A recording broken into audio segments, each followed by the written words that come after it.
शेरे परिसरात बिबट्याचा वावर, गोंधली पाड्यात पाळीव कुत्र्याची शिकार.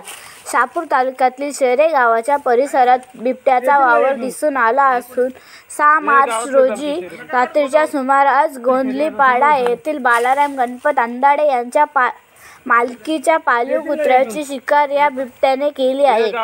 या घटनेमुळे परिसरात भीतीचे वातावरण पसरले असून वन विभागाचे अधिकारी व कर्मचारी परिसरातील गावपाड्यांमध्ये जनजागृतीचे काम करत आहेत. येथील कलमपाडा, वात्सई, शेरे, शय्या, आमजे, मासवणे, आंबिवली, भावघर, वेले या गावांमधील नागरिकांमध्ये भीतीचे वातावरण पसरले असून वन विभागाच्या वतीने जंगल परिसरात ठिकठिकाणी सूचना फलक लावण्यात आले आहेत.